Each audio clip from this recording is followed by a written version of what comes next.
मभन्दा माथि मेरी आमाले 5वटी छोरी जन्माउनु भएको थियो। अब मेरी आमाले छोरो जन्माउन सकिन भनेर कसैको बनाइ खानु नपर्ने भयो। रेडियो कार्यक्रम पुस्तक वाचन। सुनौला कृतिहरू नजिकबाट नियाल्ने प्रयास। समाज परिवर्तन गर्न सके भनेर होइन, यति सम्पत्ति गरिब गुरुबाहरूलाई दान गर्न सके भनेर पनि होइन, मात्र छोरा जन्माउन सके भनेर।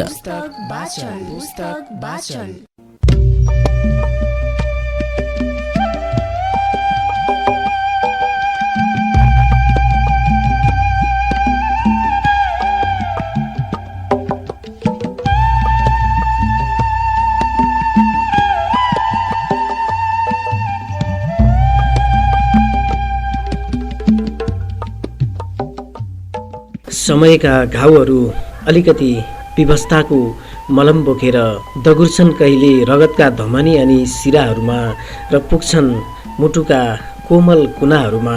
जसरी फुलसँगै बसेर पनि बिजाउँदैन फुललाई ती काँडाहरूले। केही यादहरू यस्ता तीखा र धारिला हुन्छन् र पनि बिजाउँदैनन् मुटुभित्र मस्तिष्कको कुनै पन्नाहरूमा, र त बन्छ एउटा सिङ्गो श्रृङ्खला, बन्छ एउटा सिङ्गो अध्याय।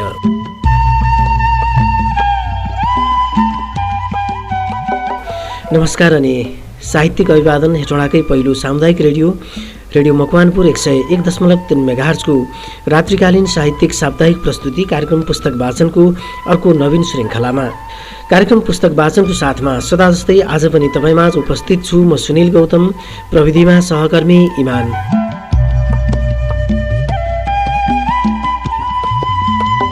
कार्यक्रम पुस्तक वाचन चर्चामा रहेका असंख्य पुस्तकहरूको भिडबाट एउटा पुस्तक रेडियो वाचन हुने कार्यक्रम हो।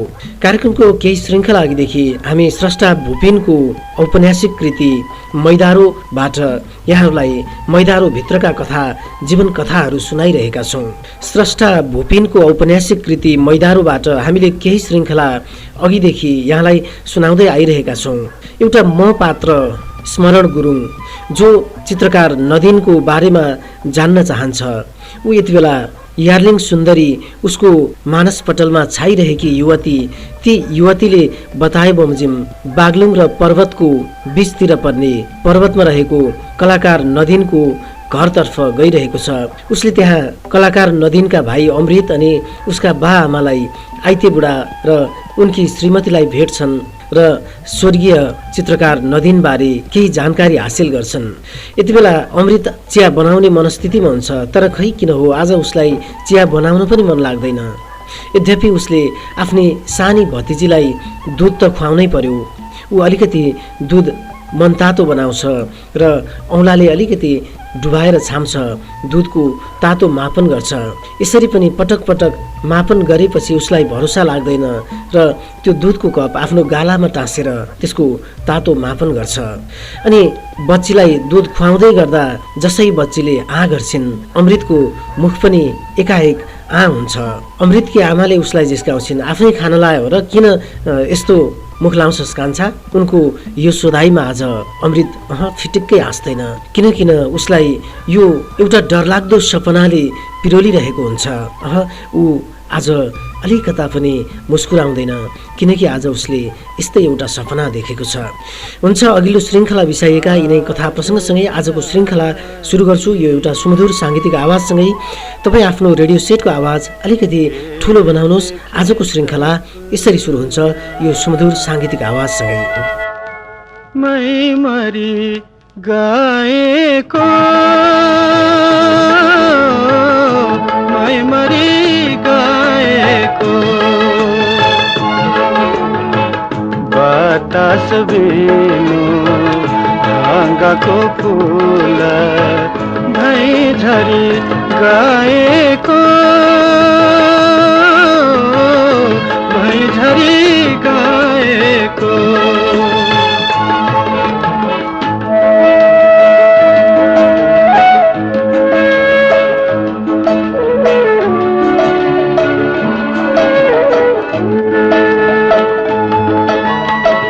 मर्स्याङ्गी नदी नरमाइलो सुसाइरहेको, स्याङ्दिन दि नरमाइलो सुसाइरहेको कहाँ कहाँ बादल भित्र मरोइरहेको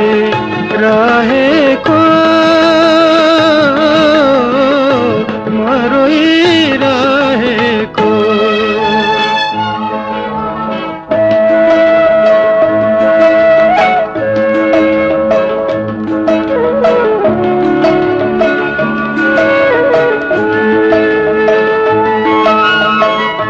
वारी र पारी घाम र छाया माझमा पियारा वारी र पारी घाम र छाया माझमा पियारा संसारमा जन्म दिएर ईश्वर वैसमा नमारा वैसमा नमारा आजै र राति आज भने आमा नहाँसिन् न उनले जिस्काइन् अमृतलाई। आफूले देखेको भयानक सपनाले उनलाई पिरोलिरहेको थियो। के देखिस् र बुढी सपना? आइते बुढाले दिशा गरेर फर्किएकी पत्नीलाई सोधे। उनको आवाजमा गहिरो उदासी मिसिएको थियो। तल्लो दाँत फुक्यो बुढा सपना। उजेली रुन थालिन्। रुनु उनको स्थायी आदत हो भन्ने आइतेलाई थाहा भएको कुरा। आज त रुनुको खास कारण भेटेकी थिइन् उनले। बुढा मौन टोलाउन थाले। बकैनाको हाँगामा चुच्चो रगड्दै काग फेरि कराउन थाल्यो। उनले फेरि भने शुभ बोल। आमाको सपनाको कुराले अमृत पनि झस्कियो। आमाले उसलाई धेरै पटक भनेकी थिइन्, माथिल्लो दाँत झरेको सपना देखे भने आफूभन्दा ठुलो उमेरको मानिस मर्छ, तल्लो दाँत झरे सानो उमेरको।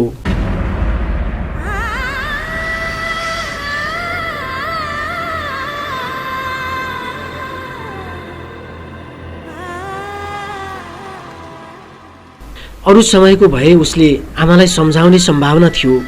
यो अन्धविश्वास हो आमा, यस्तो नपत्याउने कुरा नगर मसित।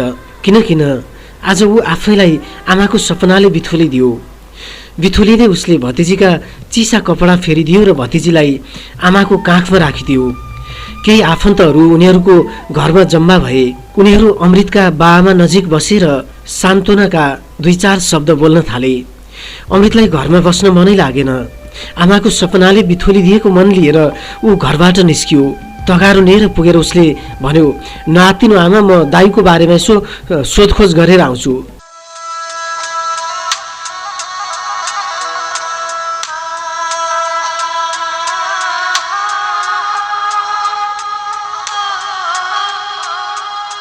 अमृतको कुरा सुनेर झन् बढी रुन थालिन् आमा। दुःखको समयमा हल्का फुल्का सान्त्वनाका शब्दले पनि हृदयको आँधीलाई झन् भड्काइदिन्छन्। पीडाका छालहरू अब बढी आक्रामक बन्छन् र ती छातीको किनारका करङ्गे चट्टानहरू काट्ने गरी बज्रन्छन्। यस्तो बेला छातीभित्र आमाले बिल्कुल परिचित दुःखको स्नायु सम्वेग महसुस गरिन्। आमाको छातीको भित्री भागमा कतै कुनै धारिलो चक्कुले चिरेझैँ भयो। अमृत तगारोबाट निस्किएर टाढा टाढा बिलाउँदै गएको एकहोरो हेरिरहिन् आमाले। दिनभरि अमृत गाउँभरि भड्किरह्यो। कहाँ जाने, कसलाई सोध्ने केही पनि थाहा थिएन उसलाई। रनामा परेको छाती लिएर जब ऊ विष्ट काकाको घर नजिक पुग्यो, उसले अनायास आफूभित्र आक्रोशको लाभा उम्लिरहेको पायो।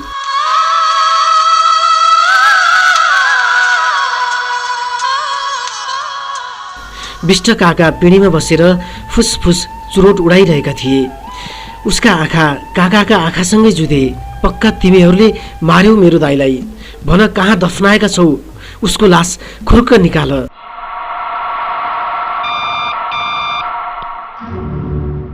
विष्ट काइलाको घाँटी थिचेर यही भन्न मन थियो अमृतलाई, तर उसले आक्रोशलाई मन भित्रै दबायो। शङ्का लाग्यो भन्दैमा जे पनि भन्दै हिँड्न त भएन नि। उसले आफैलाई सम्झायो र विष्ट काकाको घरबाट उसले अन्यत्र मोड्यो पाइला।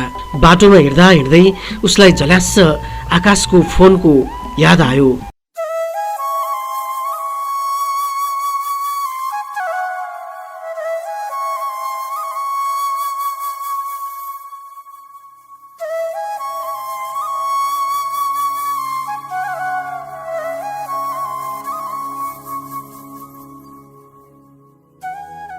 छाया आर्ट ग्यालरीमा नदिनले काम गर्दा 2-4 पटक आकाशसँग फोनमा कुराकानी भएको सम्झ्यो उसले।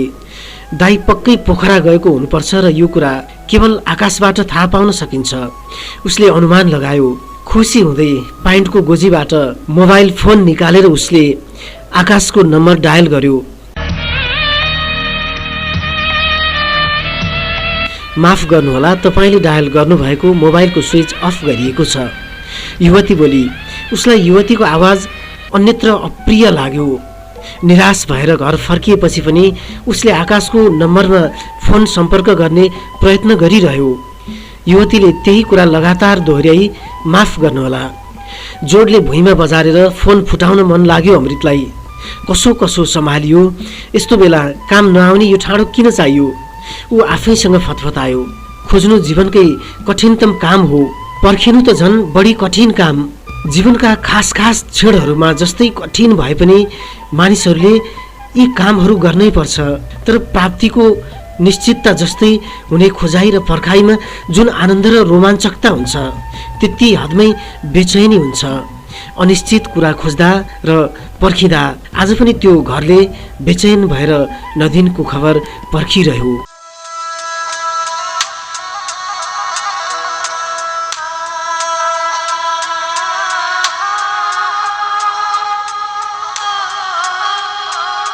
नदिन बेखबर भएको तेस्रो दिन बिहान बल्ल मानिसहरूले उसको खबर पाएका थिए। उसको आत्महत्याको खबर। काइला सार्कीले पाटे भिरमा भेटेको सिताम्य चिट नदिनको सुसाइड नोट नै थियो। ए जिन्दगी मलाई माफ गर, मैले आत्महत्याको बाटो रोजेँ।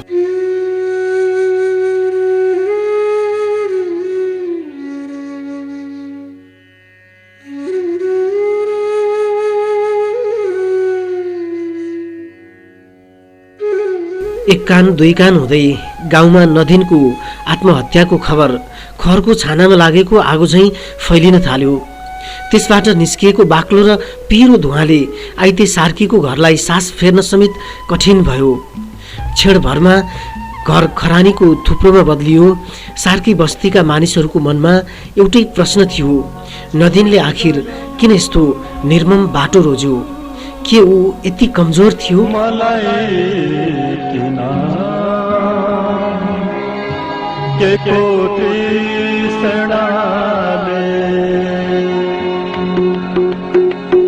सारै पार्यो आज मलाई तिम्रो सम्झनाले, सारै पार्यो आज मलाई तिम्रो सम्झनाले। छोडी गयो मलाई किन के तृष्णाले, सारै पार्यो आज मलाई तिम्रो सम्झनाले, सारै पार्यो आज मलाई तिम्रो सम्झनाले।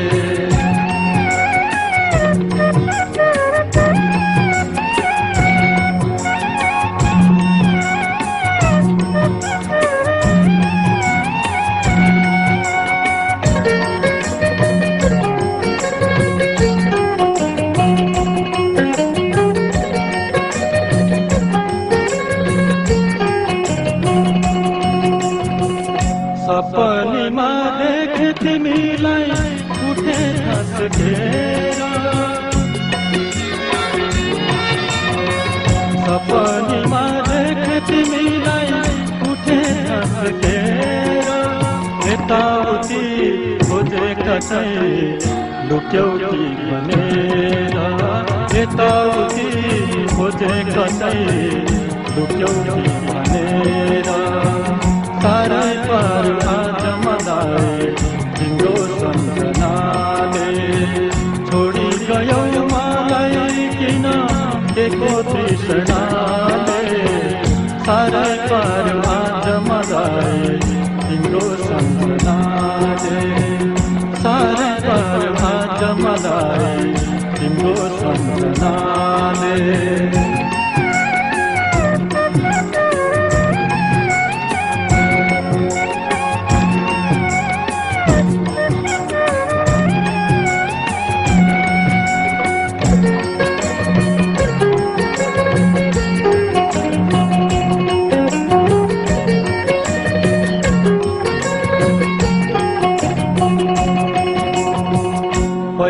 पहिले फुल्यौ आँखामा माया भनेर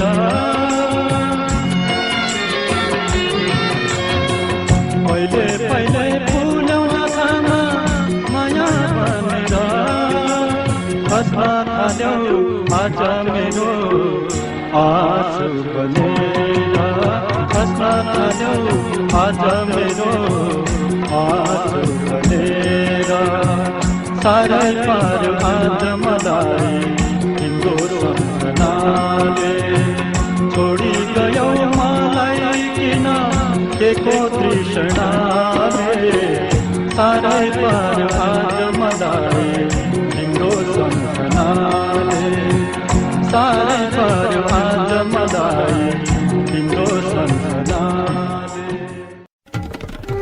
मभन्दा माथि मेरी आमाले 5 वटी छोरी जन्माउनु भएको थियो। अब मेरी आमाले छोरो जन्माउन सकिन भनेर कसैको बनाइ खानु नपर्ने भयो। रेडियो कार्यक्रम पुस्तक वाचन सुनौला कृतिहरू नजिकबाट निहाल्ने प्रयास। समाज परिवर्तन गर्न सके भनेर होइन, यति सम्पत्ति गरिब गुरुबाहरूलाई दान गर्न सके भनेर पनि होइन, मात्र छोरा जन्माउन सके भनेर।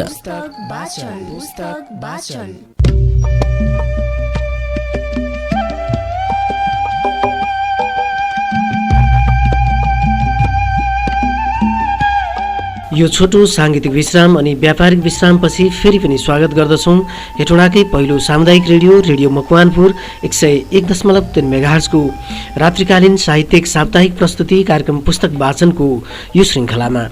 कार्यक्रमको साथमा यति बेला तपाईँसँग छु म सुनिल गौतम, प्रविधिमा सहकर्मी इमान।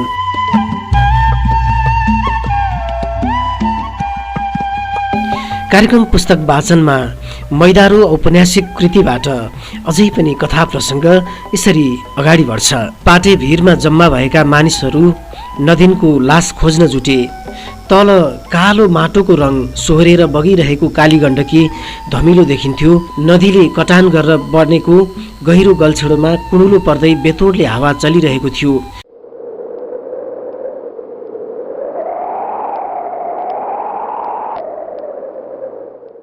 गाउँलेलाई नदिनको कहानी सुनाइरहेथ्यो भिरले, धरतीलाई मौसमको कहानी सुनाइरहेथ्यो हुरीले। पर्वत सदरमुकाम कुस्मा र अधेरी गाउँलाई काटेर बग्ने काली गण्डकी बहुपुर्छाको पुरानो पुल हातखुट्टा भिजाएर वारीदेखि पारीसम्म लमतन्ड सुतिरहेको देखिन्थ्यो।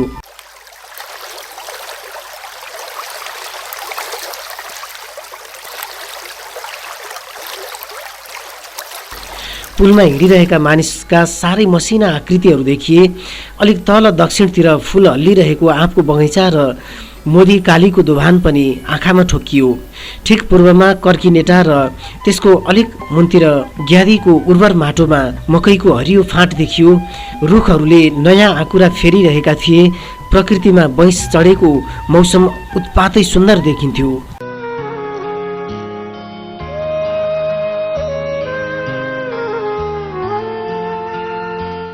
तर नदीनको आत्महत्याले र त्यो खबरले सबै सुन्दरताहरू फिक्का फिक्का लागिरहेका थिए। नदीनले आत्महत्याका लागि हाम फालेको पाटे भिर कहाली लाग्दो ठाडो र निकै अग्लो थियो। छङ्गाछुर भिर, त्यसको उचाइ देखेर बालककालमा धेरै पटक स्वयं नदीन तर्सिन्थ्यो। स्कुल पढ्दा ताका त्यही भिरमा उसले किताब च्यातेर कागजको जहाज उडाउँथ्यो। अमृत पनि दाईको नक्कल गर्यो। किशोर भएपछि त्यही भिरको थाप्लोमा कयौं पटक घाँस काटे, दाई भाइले र चङ्गा पनि उडाए। अहिले त्यही भिरबाट नदिन आफै उड्यो, कुनै दुस्साहसी तैराकी झैं।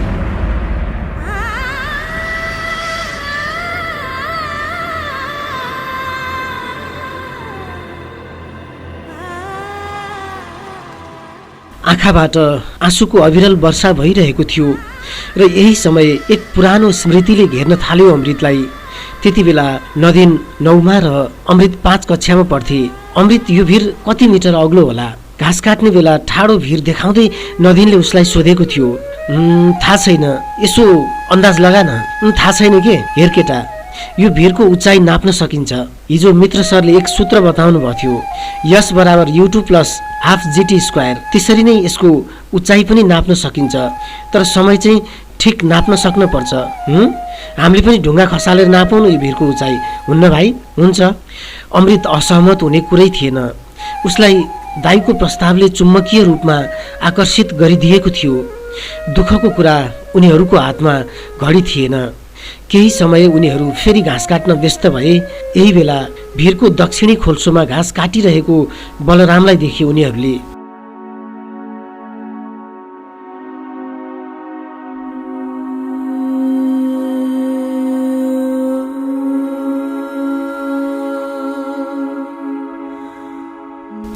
बलराम नदिनको क्लासमेट। उसको हातमा आकर्षक घडी थियो। उसका बाले भर्खरै किनिदिएका सुनौलो रङको HMT सोना घडी लगाएपछि बलरामको सान र मान निकै बढेको थियो स्कुलमा, किनकि त्यसरी घडी लाउने विद्यार्थी अत्यन्तै सीमित थिए स्कुलमा।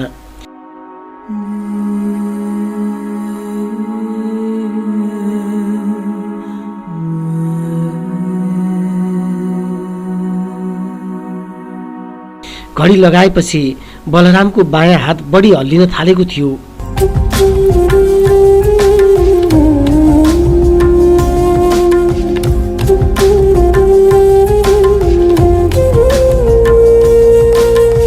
अरू बेला समयप्रति खासै वास्ता नगर्ने बलराम घडी लगाएपछि समयप्रति निकै सचेत देखिन थालेको थियो।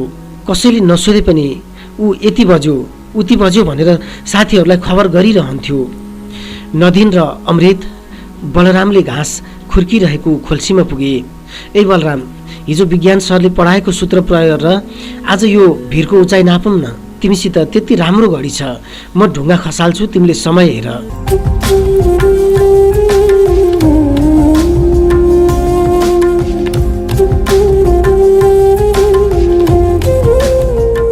नदिनले अनुरोध गर्यो। घडीको प्रशंसा भएकोमा बलराम फुरुङ्ग परिहाल्यो र नदिनको कुरामा स्वीकृति जनायो। उनीहरू भिरको फेदमा ढुङ्गा खसेको प्रष्ट देखिने ठाउँमा गए। बलरामलाई घडी हेर्न लगाएर नदिनले भिरको डिलबाट 3 पटक ढुङ्गा खसाल्यो। 3 पटक ढुङ्गालाई तल खस्न 7 सेकेन्ड लाग्यो। बलरामले भन्यो। त्यसपछि नदिन चौतारोमा गयो र ढुङ्गाको छपनीमा खरी ढुङ्गा घोटेर हिसाब निकाल्न व्यस्त भयो।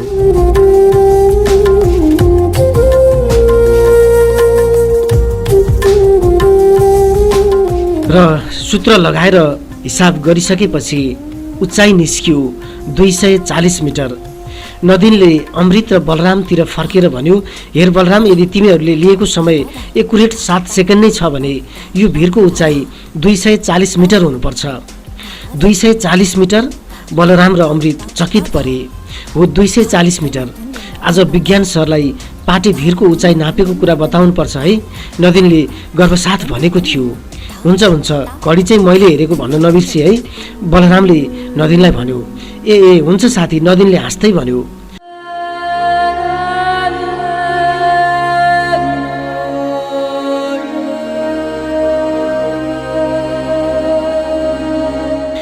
अमृत स्मृतिको पुरानो दुनियाँबाट वर्तमानमा फर्कियो। कति प्रिय थियो त्यो विगत र अहिले कति अप्रिय छ यो वर्तमान। अमृतलाई पत्याउनै गाह्रो लागिरहेको थियो। आफैले नापेको त्यही उचाइबाट नदिनले कसरी हाम फालेको थियो, आफैले फालेको ढुङ्गा झैँ।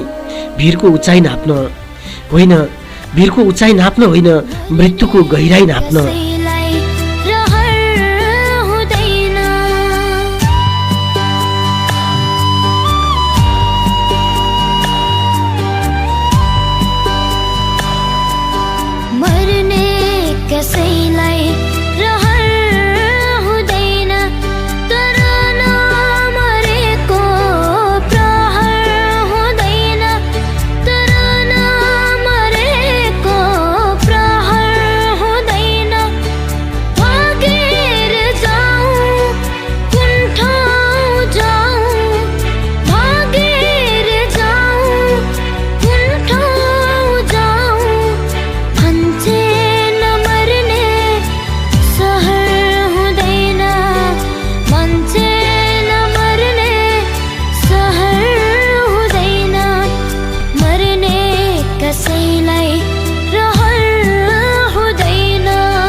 मानिसको लस्कर कैयाको बाटो हुँदै कालीगण्डकीको किनार झरिरहेको देखियो।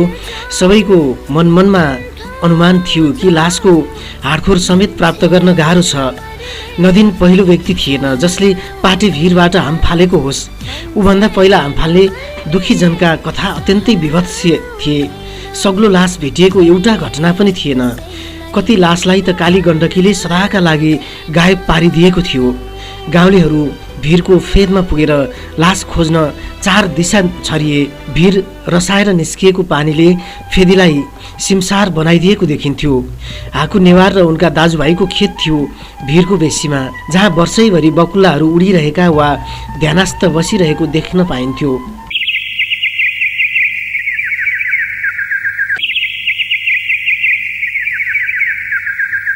खेतमा भुरा माछा र गङ्गटाहरू भेटिन्थे।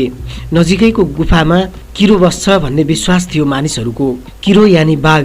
एकाध पटक चरनमा गएका बाख्रा र गाई बाघले लतारेको देखेपछि मानिसहरू त्यहाँ जान समेत डराउँथे। कहिलेकाहीँ त गाउँमै पसेर खोरबाट बाख्राहरू लुस्थ्यो भोको बाघले।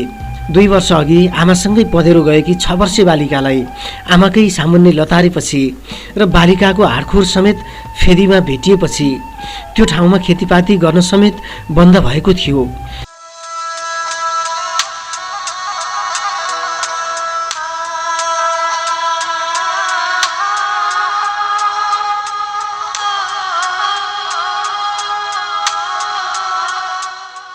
साँझसम्म नै नदीनको लासको खोजी चल्यो। कतै भेटिएन लास। बस खेतमा गाडिएको एउटा घडी भेटियो र तल कालीगण्डकीको किनारमा एउटा चप्पल देखियो।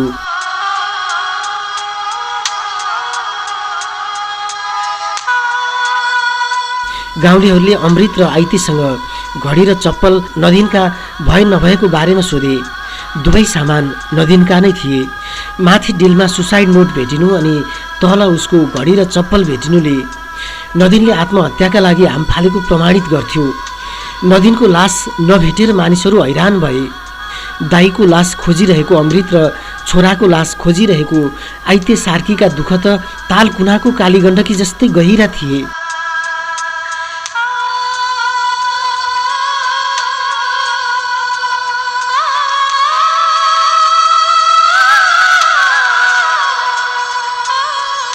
नदीनको घडी र चप्पल हेर्दै रोइरहेका उनीहरूको आँखाबाट आँसुको खहरे झरिरहेको थियो। नदीनको लासको खोजी 1 हप्तासम्मै लम्बियो। गाउँलेहरू लास पाइन्छ कि भनेर कालीगण्डकीको बगरै बगर 3 दिनसम्म उँधो हिँडे र 3 दिन अर्को किनारतिरबाट फर्किए। कहीँ कतै अमृतको मृत शरीर भेटिएन। मानिसहरूले निचोड निकाले नदीन कालीगण्डकीमा खस्यो र सधैँका लागि हरायो।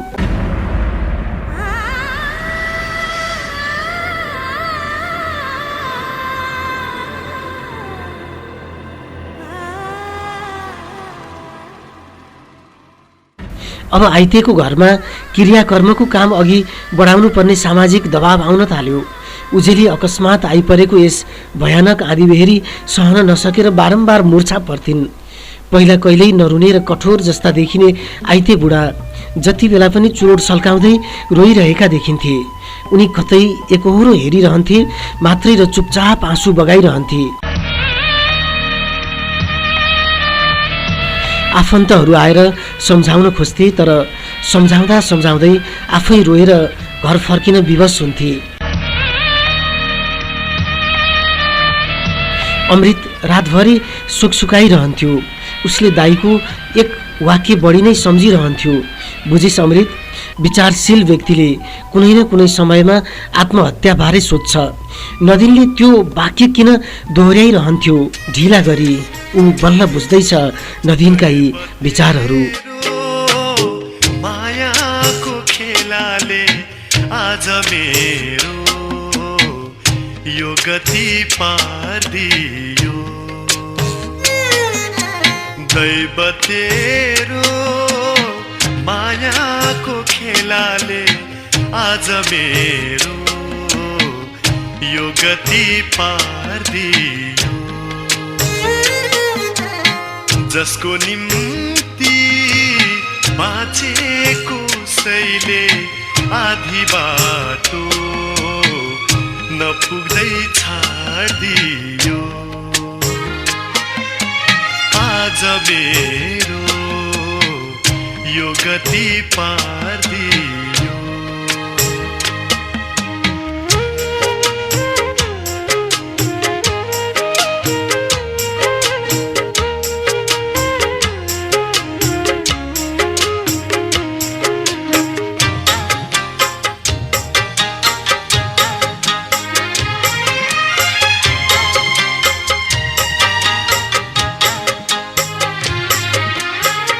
मान्छे पनि कहाँसम्म निष्ठुरी दयाको त ठाउँसम्म देख्दैन मान्छे पनि कहाँसम्म निष्ठुरी